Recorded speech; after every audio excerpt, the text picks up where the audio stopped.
1932. Max Eisenstein et Martin Schulz ont été associés dans une galerie de tableaux pendant plusieurs années à San Francisco. Martin est allemand, marié et père de 3 enfants. Max est célibataire, juif américain d'origine allemande. Martin a choisi de repartir en Allemagne avec sa famille. Max, resté à San Francisco, est effrayé par ce qui se passe en Allemagne et les idées anti-juives qui s'y répandent. Entre le 12 novembre 1932 et le 3 mars 1934, les 2 hommes échangeront 19 lettres.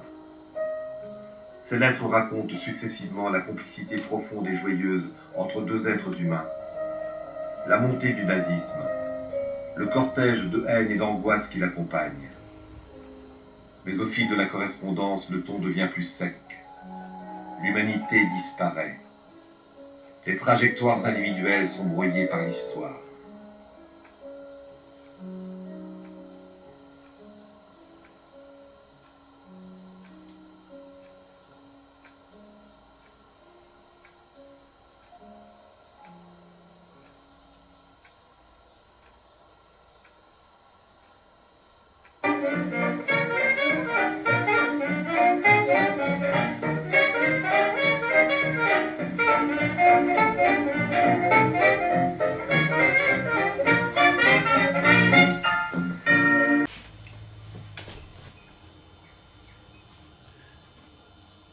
San Francisco, Californie, USA, le 12 novembre 1932.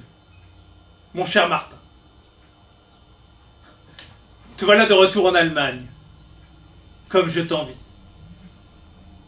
Je n'ai pas revu ce pays depuis mes années d'étudiant, mais le charme d'Unter den Linden agit encore sur moi.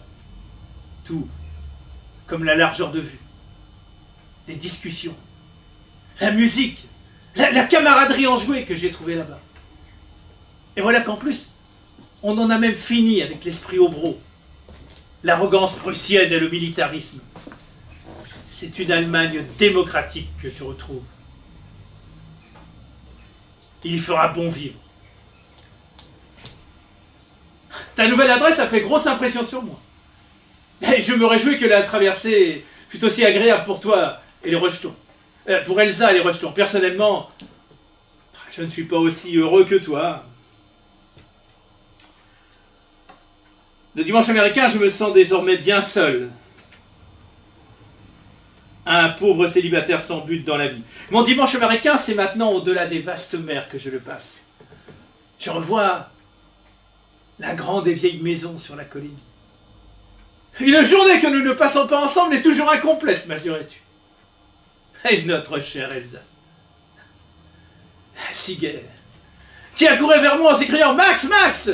puis me prenait la main et m'attirait à l'intérieur de la maison pour m'ouvrir une bouteille de mon schnapps favori. Et vos merveilleux garçons. Ah, surtout ton Henrik. Quand je le reverrai, il sera déjà un homme. Et le dîner. Puis j'espérais manger un jour comme j'ai mangé là-bas. Maintenant, je vais au restaurant et, devant mon roast-beef solitaire, j'ai des visions de Gebäckener Schinken, cet exquis jambon en brioche fumant dans sa sauce au vin de Bourgogne. Et le Spätzle. Ah, ces fines pâtes fraîches. Et le Spargel. Ces asperges incomparables. Non, décidément, je ne me réconcilierai jamais avec mon régime américain. Et les vins. Si précautionneusement débarqués des bateaux allemands.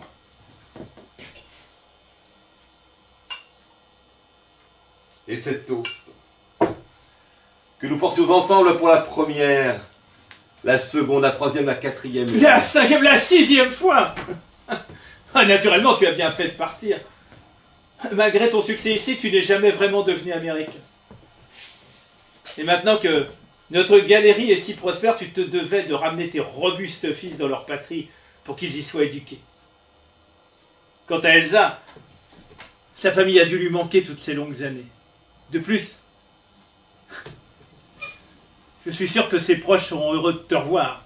Le jeune artiste impécunieux de naguère devenu le bienfaiteur de la famille. Voilà un petit triomphe que tu savoureras modestement, je le sais. Les affaires sont toujours bonnes. Madame Levin a acheté le petit Picasso au prix que nous demandions.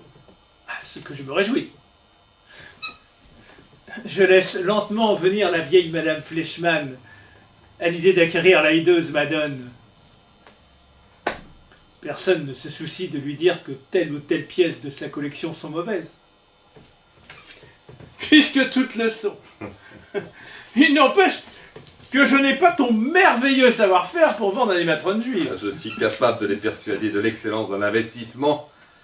Mais toi seul avais, concernant une œuvre d'art, l'approche spirituelle de nature à les désarmer. De plus, elles n'ont sans doute pas vraiment confiance en un autre juif. J'ai reçu hier une charmante lettre de Grisel. Elle me dit qu'il s'en faut de peu pour que je sois fier de ma petite sœur. Elle a le rôle principal dans une pièce qui se joue à Vienne. Et il paraît que les critiques sont excellentes. Les années décourageantes qu'elle a passées dans de petites compagnies ont fini par porter leurs fruits. Pauvre enfant. Ça n'a pas toujours été facile pour elle.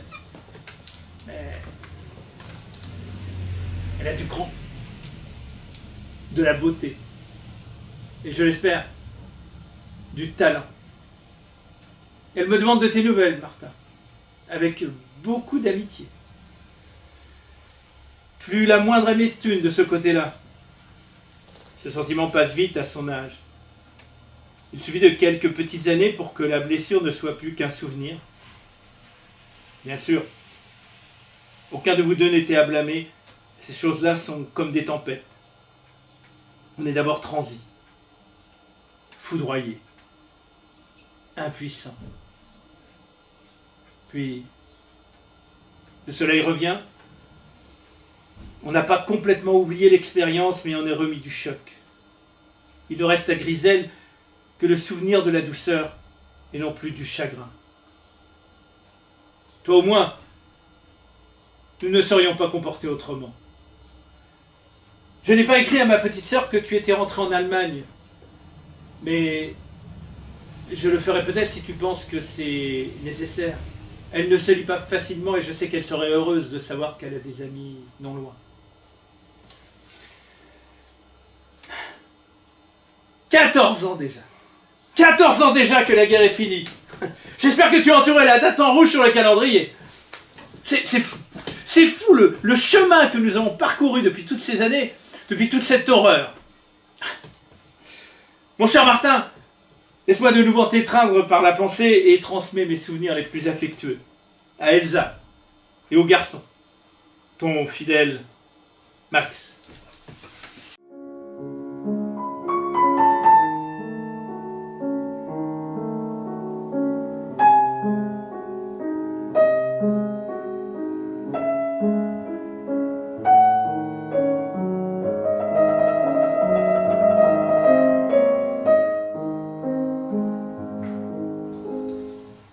Domaine de Ranzenburg, Munich, 10 décembre 1932.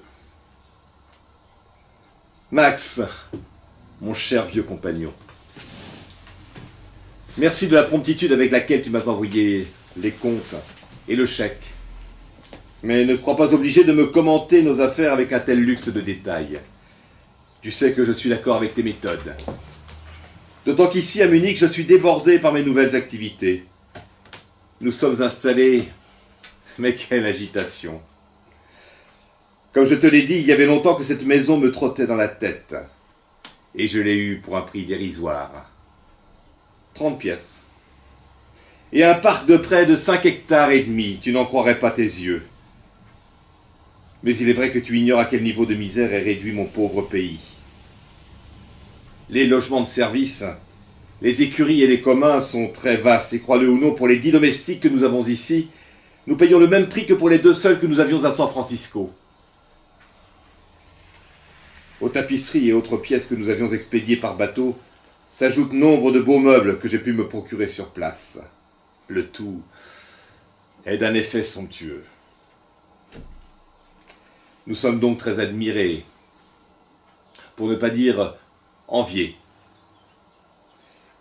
J'ai acheté 4 services de table de la porcelaine la plus fine, une profusion de verre en cristal et une argenterie devant laquelle Elsa est en extase. À propos d'Elsa. Non, c'est trop drôle, voici qui va sûrement t'amuser. Je lui ai offert un lit énorme, gigantesque. Un lit comme on n'en avait encore jamais vu, 2 fois grand comme un lit double. Avec des montants de bois sculptés vertigineux. En l'occurrence, j'ai dû faire fabriquer sur mesure des draps du plus beau lin. Elsa riait comme une gamine en le racontant à sa grand-mère. Mais celle-ci a secoué la tête et grommelé. Nein, Elsa, nein. Vous avez fait ça, mais maintenant prenez garde, parce qu'elle va encore grossir pour remplir son lit. Et tu sais quoi, Martin? Tu sais quoi? Eh bien, c'est vrai. Pour les enfants, il y a 3 poneys. Petit Karl et Wolfgang ne sont pas en âge de monter, et un précepteur, car leur rang allemand est exécrable, tristement matiné d'anglais. Pour la famille d'Elsa, la vie n'est plus aussi facile qu'avant. Ses frères ont tous une profession libérale, mais quoique très respectés, ils doivent vivre ensemble, forcés de partager une maison. À leurs yeux, nous sommes des millionnaires américains. Il s'en faut beaucoup, mais néanmoins l'importance de nos revenus transatlantiques nous place dans la catégorie des nantis. Les comestibles de qualité sont extrêmement rares. Et les troubles politiques sont fréquents, même maintenant, sous la présidence de Hindenburg. Un grand libéral, que j'admire beaucoup. D'anciennes relations me pressent déjà de participer à la gestion municipale. J'y songe. Un statut officiel pourrait être tout à notre avantage. Quant à toi, mon bon Max, ce n'est pas parce que nous t'avons abandonné. Ce n'est pas parce que nous t'avons abandonné que tu dois devenir un misanthrope. Trouve-toi immédiatement une gentille petite femme bien gironde, qui sera aux petits soins pour toi et te nourrira comme un roi, le tout dans la bonne humeur. Crois-moi, ma prescription est bonne, même si elle me fait un peu sourire.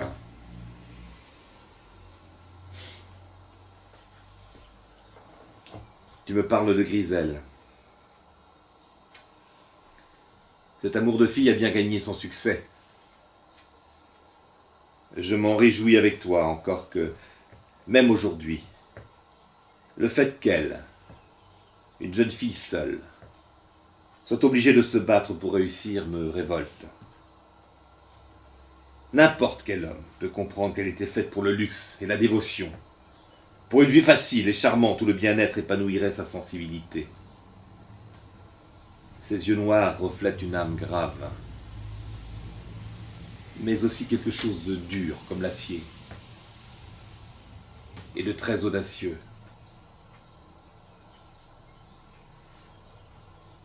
C'est une femme qui ne fait rien ni ne donne rien à la légère. Hélas, cher Max, comme toujours, je me trahis. Tu as gardé le silence durant notre aventure orageuse, mais tu sais combien ma décision m'a coûté. Tu ne m'as fait aucun reproche à moi, ton ami, quand ta petite sœur souffrait.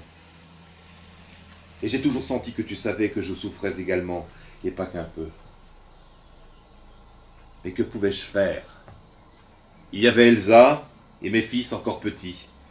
Toute autre décision eût été inopportune. Pourtant, je garde pour Griselle une tendresse qui survivra à son probable mariage ou à sa liaison avec un homme autrement plus jeune que moi. Tu sais, mon ami, l'ancienne plaie s'est refermée, mais parfois la cicatrice me lancine encore. Mais bien sûr que tu peux lui donner notre adresse. Nous sommes si près de Vienne qu'elle aura ainsi l'impression de n'avoir qu'à tendre la main pour avoir un foyer. Tu te doutes qu'Elsa, qui ignore les sentiments que Griselle et moi avions éprouvés l'un pour l'autre, recevrait ta sœur avec la même affection qu'elle t'a reçue. Oui, il faut que tu lui dises que nous sommes ici. Et que tu la pousses à prendre contact avec nous. Félicite-la chaleureusement de notre part pour son succès. Elsa me demande de te faire ses amitiés. Et Heinrich brûle de dire hello à son oncle Max. Nous ne t'oublions pas, petit Max.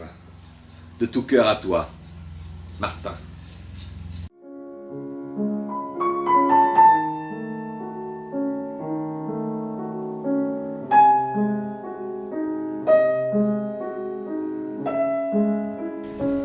San Francisco, Californie, USA, le 21 janvier 1933. Mon cher Martin, j'ai été heureux de pouvoir communiquer ton adresse à Grisel. Elle ne tardera pas à le recevoir si ce n'est déjà fait. Que de réjouissances en perspective quand Grisel vous rendra visite. Je serai avec vous, par la pensée, de tout cœur, comme si j'y étais en personne. Tu évoques la pauvreté qu'il y a là-bas. Ici, à cet égard, l'hiver est assez rude. Mais naturellement, ce n'est rien comparé aux privations que tu as constatées en Allemagne. Toi et moi avons de la chance d'avoir une galerie aussi prospère et dont la clientèle est si fidèle. Elle dépense certes moins qu'avant, mais même si nous vendons 2 fois moins, nous vivrons encore bien. Sans prodigalité excessive, mais très confortablement. Les huiles que tu m'as envoyées sont de grande qualité. C'est incroyable que tu les aies eues à ce prix dérisoire. Elles vont partir tout de suite et nous allons faire un profit scandaleux. La Villa de Madame est vendue. Et oui, à la vieille Madame Fleischmann. J'hésitais à fixer un prix, mais elle m'a fait le coup de l'amateur éclairé. Alors, le souffle coupé de ma propre audace, j'ai fixé un chiffre astronomique.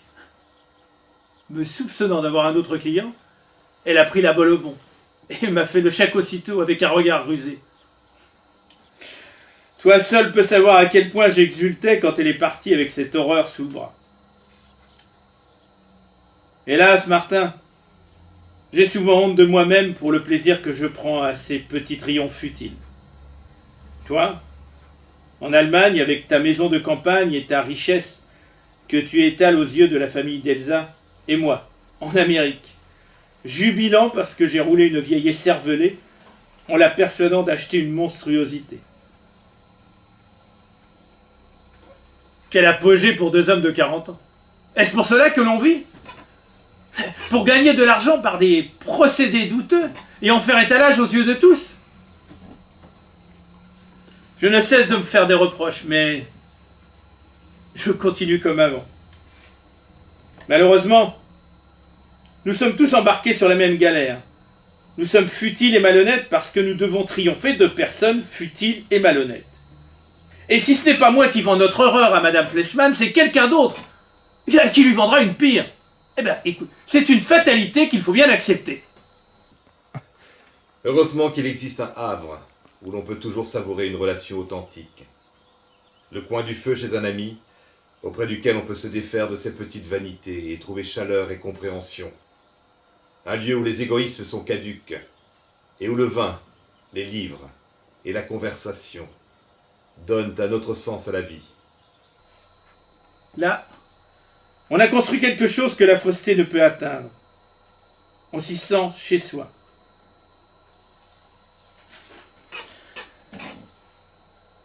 Embrasse les gosses et notre abondante Elsa de ta part, ton affectionné Max.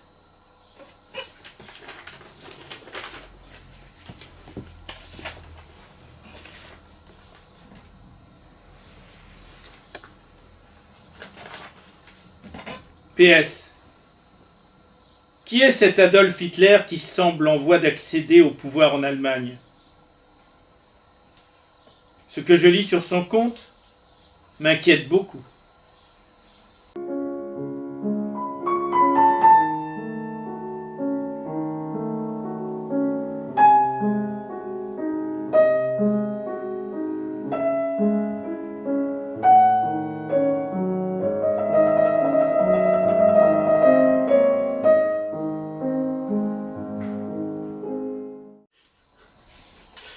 Domaine de Ranzenburg, Munich, 25 mars 1933. Cher vieux Max, tu as certainement entendu parler de ce qui se passe ici, et je suppose que cela t'intéresse de savoir comment nous vivons les événements de l'intérieur. Franchement, Max, je crois qu'à nombre d'égards, Hitler est bon pour l'Allemagne. Mais je n'en suis pas sûr. Maintenant, c'est lui qui de fait est le chef du gouvernement. Je doute que Hindenburg lui-même puisse le déloger du fait qu'on l'a obligé à le placer au pouvoir. L'homme électrise littéralement les foules. Il possède une force que seul peut avoir un grand orateur doublé d'un fanatique. Mais je m'interroge. Est-il réellement saint d'esprit? Ces escouades en chemise brune sont issues de la populace. Elles pillent.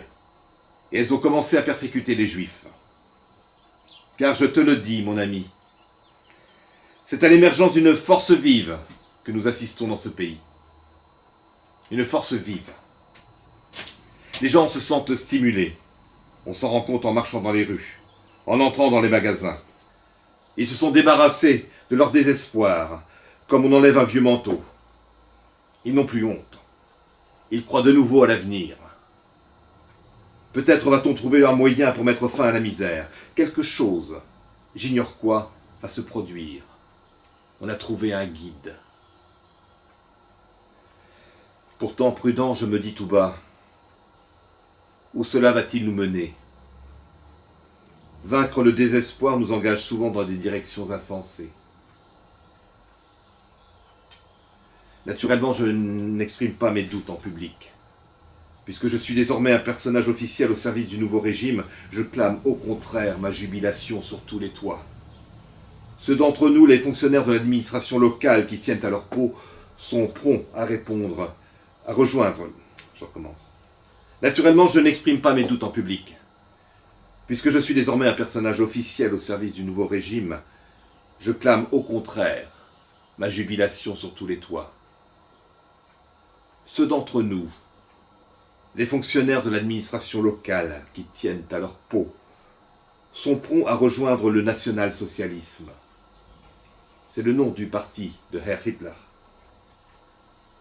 Mais en même temps, cette attitude est bien plus qu'un simple expédient. C'est la conscience que nous, le peuple allemand, sommes en voie d'accomplir notre destinée. Que l'avenir s'élance vers nous telle une vague prête à déferler. Nous devons bouger, mais dans le sens de la vague et pas à contre-courant.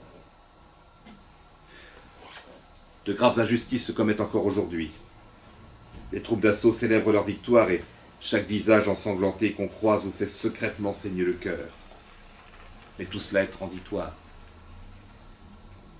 Si la finalité est juste, ces incidents passagers seront vite oubliés. L'histoire s'écrira sur une page blanche et propre. La seule question que je me pose désormais, vois-tu, tu es le seul à qui je puisse me confier, est celle-ci. La finalité est-elle juste? Le but que nous poursuivons est-il meilleur qu'avant? Parce que tu sais, Max, depuis que je suis dans ce pays, je les ai vus, ces gens de ma race. Et j'ai appris les souffrances qu'ils ont endurées toutes ces années. Le pain, de plus en plus rare. Les corps de plus en plus maigres. Et les esprits malades. Ils étaient pris jusqu'au cou, dans les sables mouvants du désespoir. Ils allaient mourir. Mais un homme leur a tendu la main et les a sortis du trou. Tout ce qu'ils savent maintenant, c'est qu'ils survivront. Ils sont possédés par l'hystérie de la délivrance et cet homme, ils le vénèrent. Mais, quel que fût le sauveur, ils auraient agi ainsi. Plaise à Dieu qu'il soit un chef digne de ce nom, et non un ange de la mort. À toi seul, Max. Je peux avouer que j'ignore qui il est vraiment. Oui, je l'ignore. Pourtant, je ne perds pas confiance. Mais, assez de politique. Notre nouvelle maison nous enchante, et nous recevons beaucoup. Ce soir, c'est le maire que nous avons invité. Un dîner de 23 couverts. Tu vois, on étale un peu la marchandise. Mais il faut nous le pardonner. Elsa a une nouvelle robe en velours bleu. Elle est terrifiée à l'idée de ne pouvoir entrer dedans. Elle est de nouveau enceinte. Rien de tel pour satisfaire durablement sa femme, Max. Faire en sorte qu'elle soit tellement occupée avec les bébés qu'elle n'ait pas le temps de geindre. Notre Heinrich a fait une conquête mondaine. Il montait son poney, quand il s'est fait désarçonner. Et qui l'a ramassé? Le baron von Freisch en personne. Ils ont eu une longue conversation sur l'Amérique, puis un jour le baron est passé chez nous et nous lui avons offert le café. Il a invité Heinrich à déjeuner chez lui la semaine prochaine. Quel garçon! Il fait la joie de tout le monde. Dommage que son allemand ne soit pas meilleur. Ainsi, mon cher ami, allons-nous peut-être participer activement à de grands événements, ou peut-être nous contenter de poursuivre notre petit train-train familial. Mais nous ne renoncerons jamais à l'authenticité de cette amitié dont tu parles de façon si touchante. Notre cœur va vers toi, au-delà des vastes mers, et quand nous remplissons nos verres, nous ne manquons jamais de boire à la santé de l'oncle Max. Souvenir affectueux, Martin.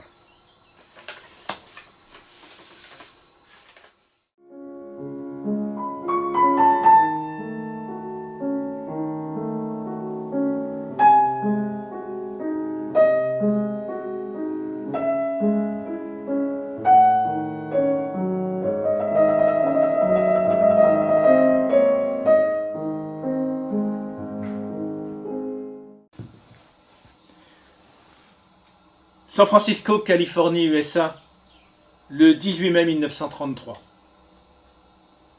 Cher Martin, je suis bouleversé par l'afflux de reportages sur l'Allemagne qui nous parviennent. Comme ils sont assez contradictoires, c'est donc tout naturellement vers toi que je me tourne pour y voir plus clair. Je suis sûr que les choses ne vont pas aussi mal qu'on veut bien nous le dire. Notre presse s'accorde de parler d'un terrible pogrom.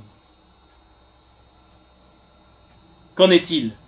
Je sais que ton esprit libéral et ton cœur chaleureux ne pourraient tolérer la brutalité et que tu me diras la vérité. Le fils d'Araon, Silbermann, vient tout juste de rentrer de Berlin.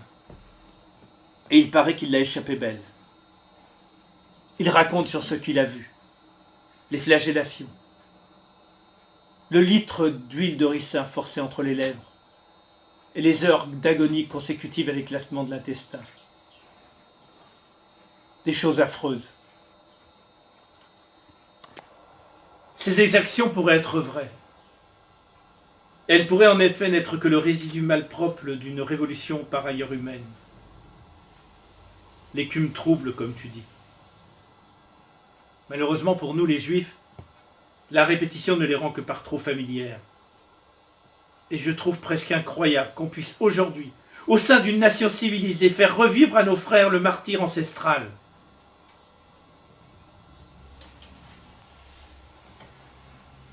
Écris-moi, mon ami, pour me rassurer sur ce point.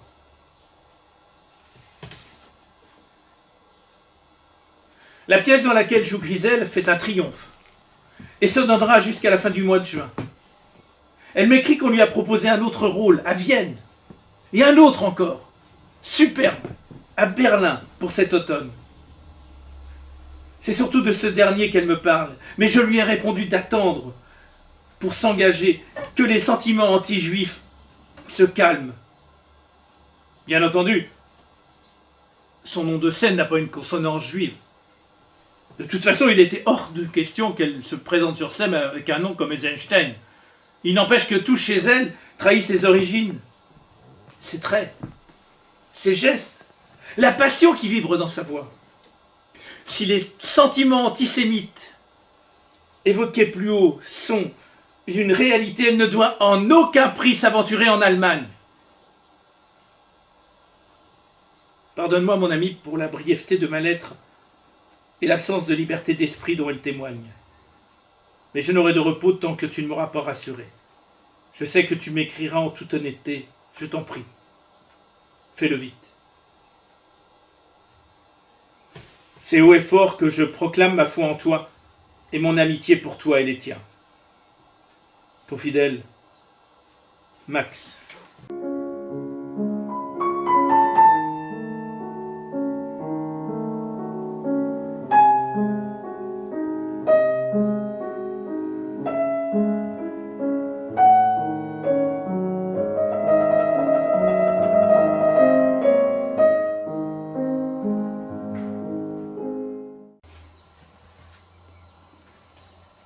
Deutsche Bank und Handelsgesellschaft, Munich.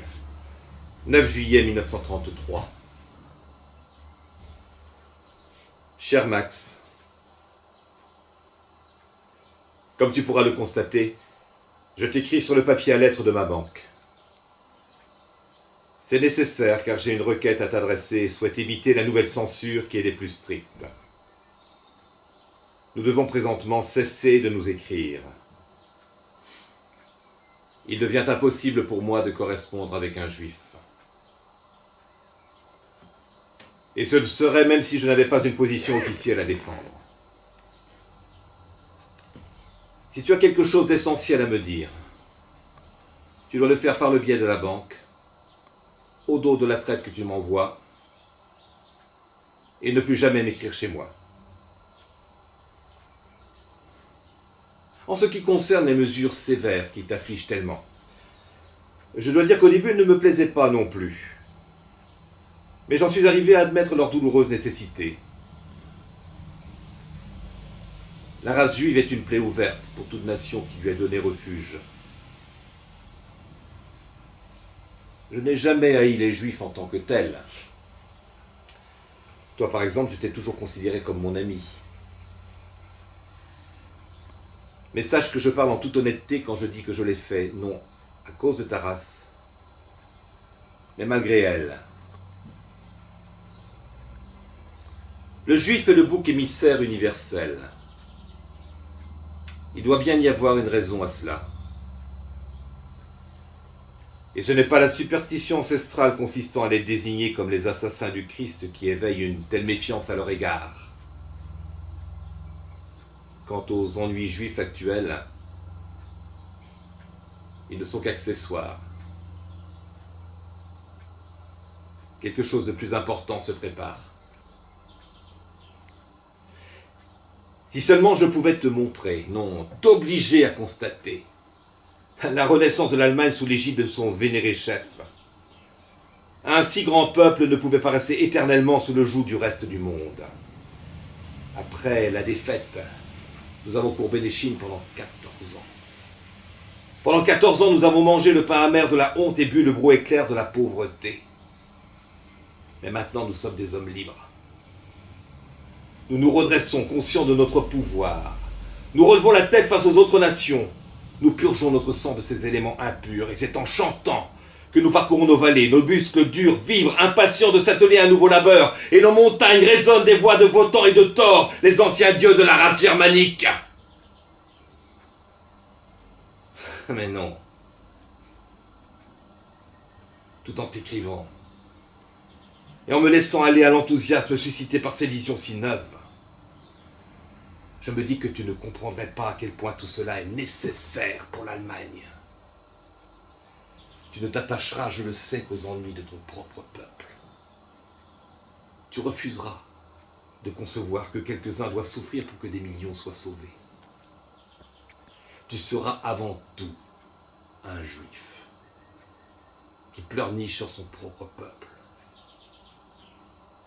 Cela, je l'admets. C'est conforme au caractère sémite. Vous vous lamentez, mais vous n'êtes pas assez courageux pour vous battre en retour. C'est pourquoi il y a des pogroms. Hélas, Max, tout cela va te blesser, je le sais. Mais tu dois accepter la vérité. Parfois, un mouvement est plus important que les hommes qui l'initient. Pour ma part, j'y adhère corps et âme. Heinrich est officier dans un corps de jeunesse sous les ordres du baron von Freisch. Le nom de ce dernier rehausse encore notre maison car il rend souvent visite à Heinrich et à Elsa, qu'il admire beaucoup. Quant à moi, je suis débordé de travail. Elsa ne s'intéresse guère à la politique, elle se contente d'adorer notre noble chef. Elle se fatigue vite ces derniers mois. Cela peut signifier que le bébé arrivera plus tôt que prévu. Ce sera mieux pour elle, quand le dernier de nos enfants sera né. Je regrette qu'on doive mettre ainsi fin à notre correspondance, Max. Il n'est pas exclu que nous nous retrouvions un jour sur un terrain où nous pourrons développer une meilleure compréhension mutuelle. Cordialement, Martin Schulze.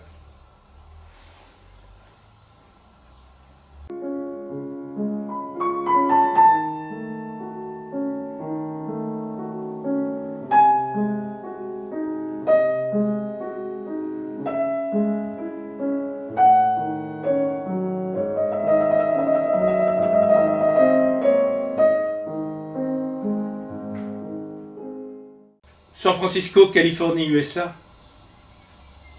le 1er août 1933. Mon cher Martin, je confie cette missive à Jimmy Lederer qui doit brièvement séjourner à Munich lors de ses vacances européennes. Je ne trouve plus le repos depuis la lettre que tu m'as envoyée. Elle te ressemble si peu que je ne peux attribuer son contenu qu'à ta peur de la censure. L'homme que j'ai aimé comme un frère, dont le cœur a toujours débordé d'affection et d'amitié, ne peut pas s'associer même passivement au massacre de gens innocents. Je garde confiance en toi. Et je prie pour que mon hypothèse soit la bonne. Il te suffit de me le confirmer par lettre, par un simple oui, à l'exclusion de tout autre commentaire qui serait dangereux pour toi. Cela me convaincra que tu joues le jeu de l'opportunisme, mais que tes sentiments profonds n'ont pas changé. Que je ne me suis pas leurré, en te considérant comme un esprit libéral, pour qui le mal est le mal, en quelque nom qu'on le commette. Cette censure, ces persécutions de tous les esprits libres, ces bibliothèques incendiées, cette corruption des universités susciterait ton antagonisme, même si on ne levait pas le petit doigt pour protéger ceux de ma race. Tu es un libéral, Martin. Tu vois les choses à long terme. Je sais que tu ne peux pas te laisser entraîner dans cette folie par un mouvement populaire qui, aussi fort soit-il, est foncièrement meurtrier. Je peux comprendre pourquoi les Allemands acclament Hitler. Ils réagissent contre les injustices qu'ils ont subies durant cette guerre désastreuse. Mais toi, Martin, toi, tu es devenu pratiquement un Américain durant cette période.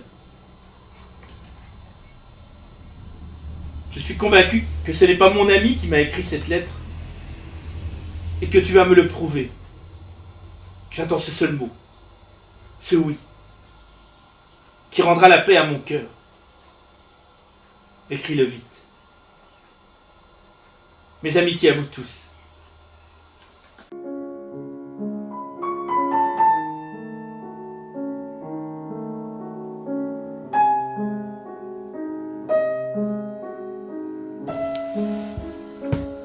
Deutsch-Völkische Bank- und Handelsgesellschaft, Munich, 18 août 1933. Cher Max, on m'a remis ta lettre. La réponse est non. Tu es un sentimental. Tu ignores que les hommes ne sont pas tous faits sur le même modèle que toi. Tu leur colles une gentille petite étiquette de libéral et tu t'imagines qu'ils vont agir en conséquence. Tu te trompes. Moi, un libéral, quasiment américain. Non, un patriote allemand. Un libéral est un homme qui ne croit pas à l'action. Il se contente de tenir des discours creux sur les droits de l'homme. Il fait tout un tapage sur la liberté d'expression. Et qu'est-ce que la liberté d'expression ? Tout juste une bonne occasion de rester assis sur son derrière en critiquant ceux qui agissent. Existe-t-il rien de plus futile qu'un libéral ? Non. Et je connais bien l'espèce pour en avoir fait partie. Ils reprochent au gouvernement leur passivité, leur incapacité d'instaurer le changement, mais qu'un vrai chef émerge. Un homme actif qui lui se met à la tâche, et quelle est alors la position du libéral ? Il est contre. Pour le libéral, tout changement est mauvais.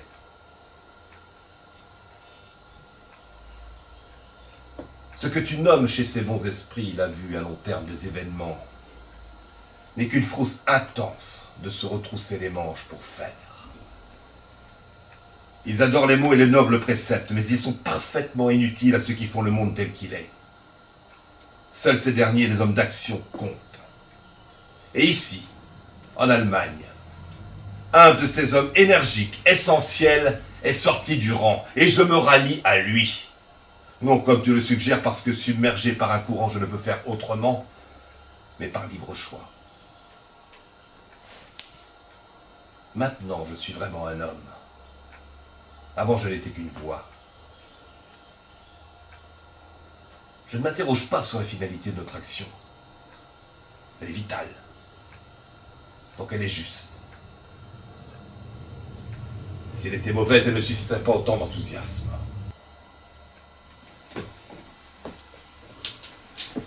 Tu dis que nous persécutons les libéraux, que nous brûlons les livres. Mais tu devrais te réveiller! Est-ce que le chirurgien qui enlève un cancer fait preuve de ce sentimentalisme niais? Non! Il taille dans le vif. Sans état d'âme. La naissance est un acte brutal. Notre renaissance est aussi. Mais quelle jubilation de pouvoir enfin redresser la tête. Comment un rêveur comme toi pourrait-il comprendre la beauté d'une épée dégainée? C'est ce qu'est notre Führer! Mais tu n'as jamais rencontré un Hitler.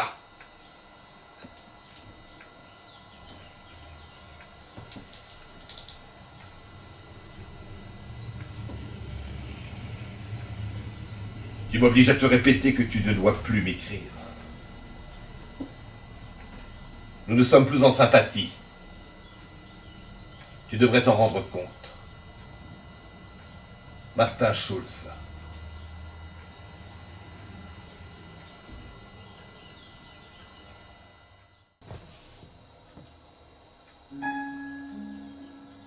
Galerie Eisenstein, San Francisco, Californie, USA, le 5 septembre 1933.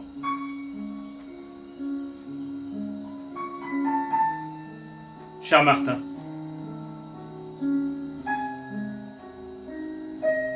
si joint la traite qui te revient et les comptes du mois, je suis dans l'obligation de te faire passer ce bref message.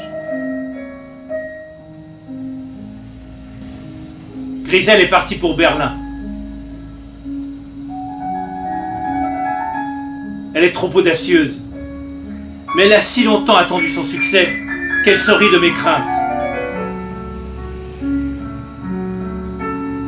Elle joue au théâtre Koenig. Tu es un fonctionnaire du régime. Je te conjure donc au nom de notre vieille amitié, va à Berlin et essaye de la protéger.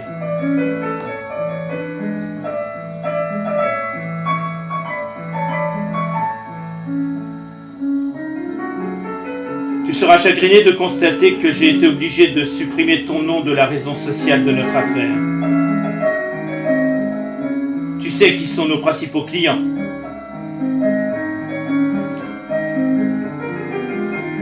Ils n'achèteront plus rien d'une maison qui porte un nom allemand.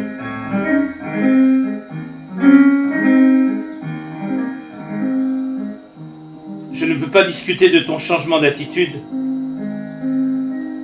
mais tu dois me comprendre. Je ne m'attendais pas à te voir prendre les armes pour mon peuple, parce qu'il est mon peuple, mais simplement parce que tu étais un homme épris de justice.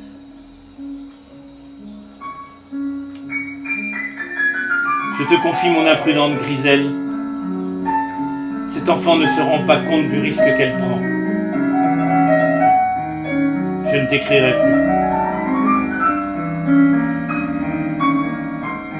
Adieu mon ami. Max.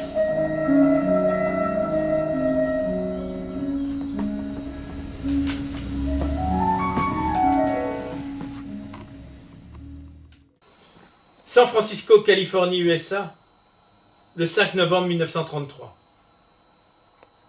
Martin. Je t'écris de nouveau car j'y suis obligé. J'ai un sombre pressentiment. J'ai écrit à Grisel dès que j'ai su qu'elle était à Berlin. Et elle m'a répondu un mot très bref. Les répétitions se passaient brillamment et la pièce devait être incessamment à l'affiche. Ma seconde lettre, qui contenait plus d'encouragement que de mise en garde, m'a été retournée non ouverte avec la mention « Inconnu à cette adresse ». Quel ténèbre véhicule ces mots? Inconnue à cette adresse. Comment pourrait-elle être inconnue au théâtre même où elle joue? Il s'agit sûrement d'un message signifiant qu'il lui est arrivé malheur. On sait ce qui s'est passé. Mais vous n'en saurez jamais rien. Voilà ce que veut dire inconnue à cette adresse. Elle est tombée dans une sorte de vide et il est inutile de la rechercher. Voilà tout ce qu'on me dit avec ces mots. Inconnue à cette adresse. Martin,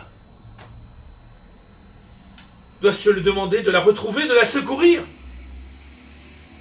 Tu as connu sa grâce, son charme, sa beauté.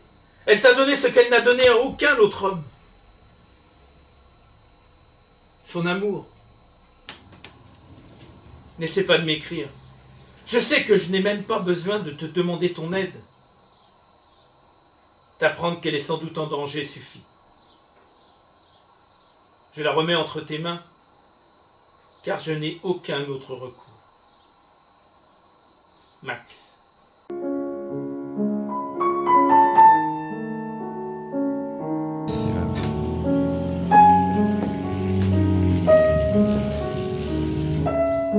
Californie, USA, le 23 novembre 1933.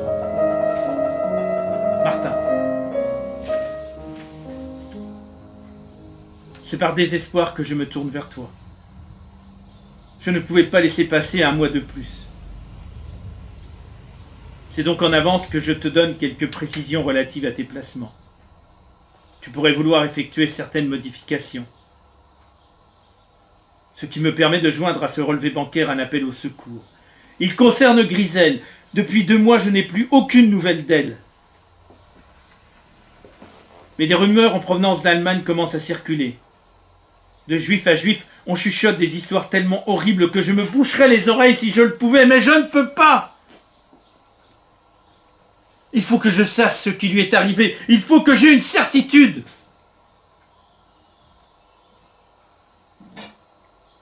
Elle a joué une semaine dans la pièce berlinoise. Puis, le public, l'apprenant qu'elle était juive, l'a conspuée. Cette magnifique mais téméraire enfant, malheureusement têtue comme un âne, elle leur a renvoyé le mot juive à la figure en disant qu'elle était fière de l'être. Certains spectateurs se sont levés, furieux. Ils ont sauté sur scène. Elle a couru dans les coulisses. Quelqu'un a dû l'aider car elle a réussi à sortir du théâtre et à se réfugier dans une cave où se cachait déjà une autre famille juive. Changeant son apparence du mieux qu'elle a pu, elle a alors décidé d'essayer de rentrer à Vienne à pied, le train lui semblant trop risqué. Elle a dit aux gens qu'elle avait laissé qu'elle serait en sûreté, si elle pouvait arriver jusqu'à Munich, où elle avait des amis. Mon espoir est qu'elle soit venue chez toi, car elle n'a jamais regagné Vienne. Envoie-moi un mot, Martin! Et si elle n'est pas déjà arrivée chez toi, fais une enquête discrète. Je suis fou d'inquiétude à l'idée qu'elle puisse traîner en pays hostile à l'approche de l'hiver. Dieu fasse que tu puisses m'envoyer des nouvelles pour me rassurer.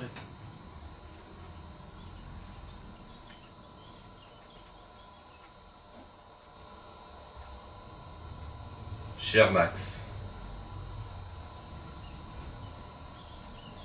je regrette beaucoup d'avoir de mauvaises nouvelles à t'apprendre. Ta sœur est morte. Malheureusement pour elle, elle s'est montrée stupide.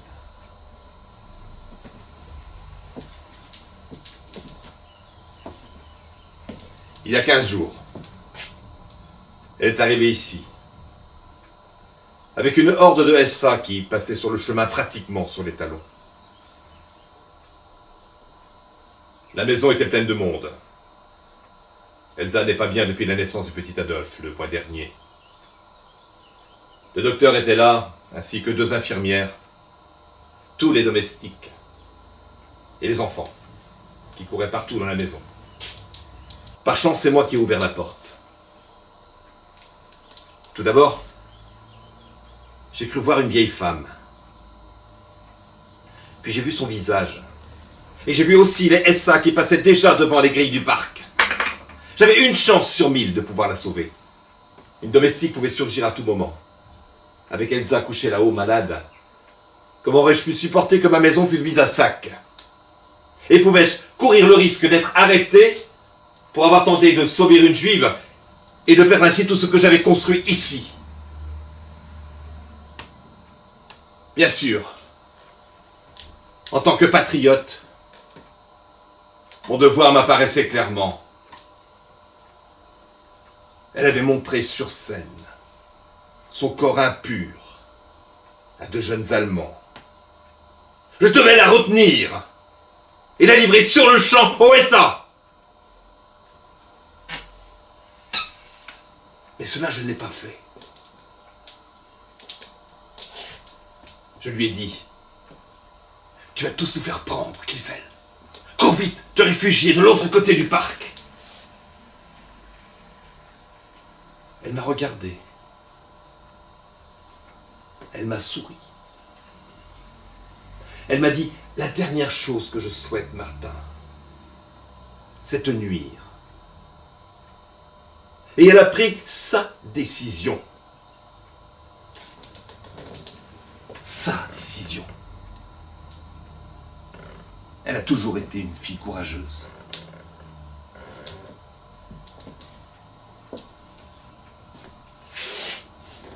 Elle devait être épuisée car elle n'a pas couru assez vite et les SA l'ont repérée.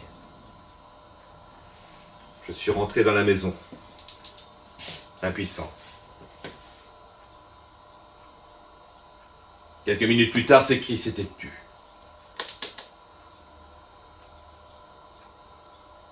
Le lendemain matin, j'ai fait transporter son corps au village pour l'enterrer. C'était stupide de sa part d'être venu en Allemagne. Pauvre petite Griselle. Je partage ta peine. Mais comme tu le vois, je ne pouvais pas la sauver.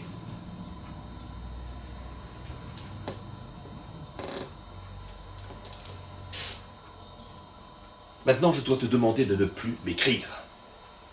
Chaque lettre qui arrive dans cette maison est désormais censurée. Et je me demande dans combien de temps à la banque ils se mettront à ouvrir les courriers. Je ne veux plus rien avoir à faire avec les Juifs, mis à part leurs reçus et leurs virements. C'est déjà bien assez pour moi qu'une Juive soit venue chercher refuge dans mon domaine.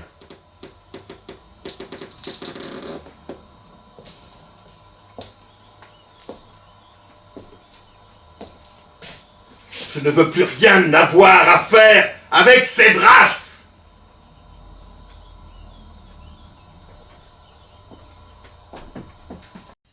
Munich, le 2 janvier 1934. Martin Schulz. Tes termes acceptés. Vérification compte du 12 novembre montre 13% de mieux. Le 2 février. Quadruple assuré. Exposition peintre non accréditée. Berlin, 1er mai. Prépare-toi à partir pour Moscou si marché s'ouvre inopinément. Instruction financière postée, nouvelle adresse, Eisenstein. San Francisco, Californie, USA, le 3 janvier 1934. Très cher Martin, n'oublie pas l'anniversaire de grand-maman. Elle aura 64 ans le 8. Des bienfaiteurs américains vont fournir 1000 brosses destinées à votre ligue des jeunes peintres allemands.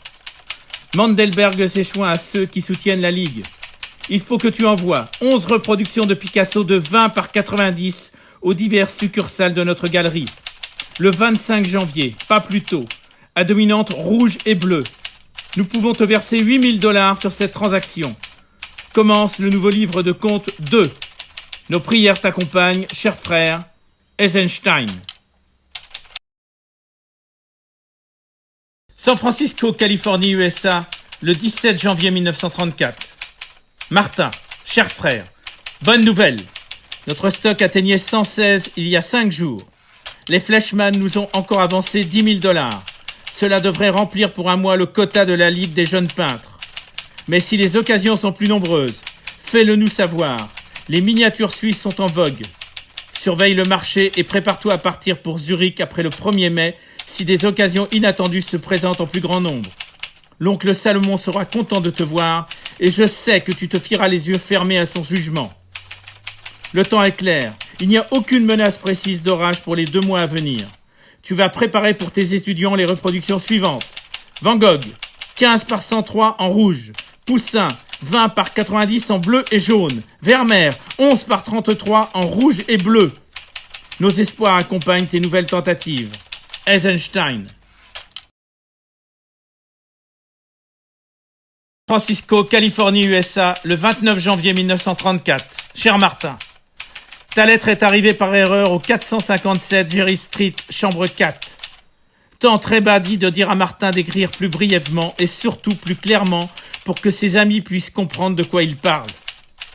Je suis sûr que tout le monde attend avec impatience la réunion de famille du 1er mai. Tu seras fatigué après toutes ces festivités et souhaiteras peut-être amener ta famille avec toi lors de ton voyage à Zurich. Néanmoins, avant de partir en vue de l'exposition conjointe qui aura lieu en mai, ou avant, tu dois fournir à nos succursales de la Ligue des jeunes peintres allemands les reproductions suivantes. Van Gogh, 17 par 81 en blanc. Rubens, 15 par 204 en bleu et jaune. Nous sommes avec toi par la prière. Eisenstein. Mon vieil ami. Mon Dieu, Max, sais-tu ce que tu es en train de faire? Je vais devoir essayer de faire sortir cette lettre clandestinement par un Américain que j'ai rencontré ici. Tu ne peux imaginer mon désespoir. Ces lettres, ce télégramme fou que tu m'as envoyé, rien de tout cela ne m'est parvenu directement, mais on m'a convoqué. Ils me les ont montrés et m'ont sommé de m'expliquer. Ils exigent que je leur donne le code. Mais quel code? Comment toi, un ami de toujours, peux-tu me faire une chose pareille? Tu te rends pas compte que tu es en train de me détruire? Les résultats de ta folie sont déjà terribles. On m'a révoqué de mon poste de fonctionnaire. Heinrich a été renvoyé des jeunesses hitlériennes sous le prétexte qu'il est trop petite santé pour militer dans cette organisation. Dieu du ciel, ne vois-tu pas ce que cela signifie? Et Elsa, à qui je n'ose rien dire, et qui ne comprend pas pourquoi les notables locaux refusent désormais ses invitations. Et le baron von Freischeux qui ne la salue plus quand il la rencontre désormais dans la rue.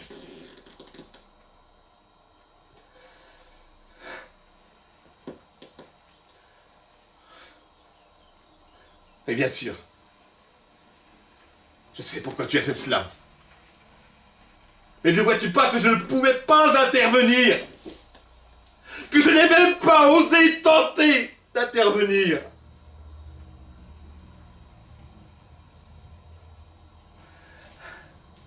Je t'en supplie. Cesse. Veux-tu vraiment me coller le dos au mur et pointer une mitraillette sur moi? Sais-tu ce que c'est que d'être envoyé en camp de concentration? Arrête. Arrête tant que tout n'est pas encore perdu. Désormais, c'est pour ma vie que je crains, Max. Pour ma vie. Est-ce bien toi qui commets cette horreur? Toi que j'ai toujours aimé comme un frère. Je t'en supplie, cesse. Tant qu'on peut encore me sauver. C'est le cœur rempli pour toi d'une vieille affection que je t'implore.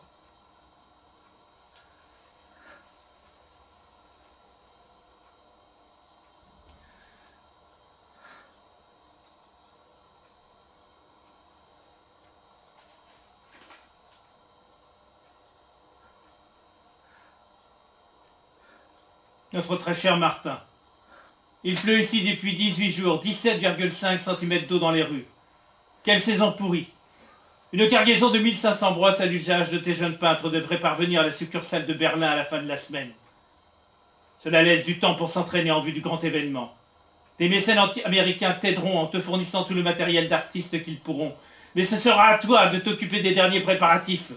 Nous sommes trop coupés du marché européen. Toi, en revanche, tu es en position d'apprécier l'étendue du soutien dont bénéficierait en Allemagne une telle exposition.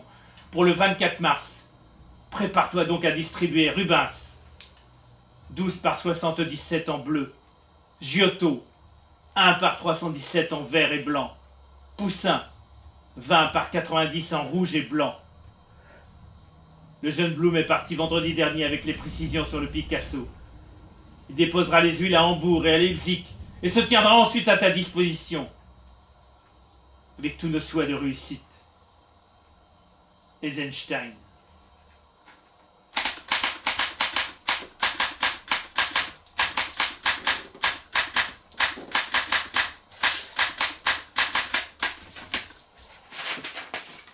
Martin, notre frère. Le cousin Julius vient d'avoir 2 garçons de 4,5 kilos. Toute la famille se réjouit. Nous considérons le succès de ta prochaine exposition d'artistes comme assuré. La dernière cargaison de toile a été retardée en raison de certains problèmes concernant les communications internationales, mais elle parviendra en temps voulu à tes associés berlinois. Tu peux considérer que la reproduction de la collection est achevée. Ton meilleur soutien devrait provenir des enthousiasmes de Picasso, mais ne néglige aucune autre piste.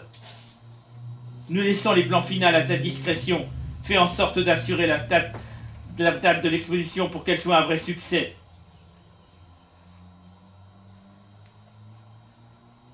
Que le Dieu de Moïse soit à ta droite. Eisenstein.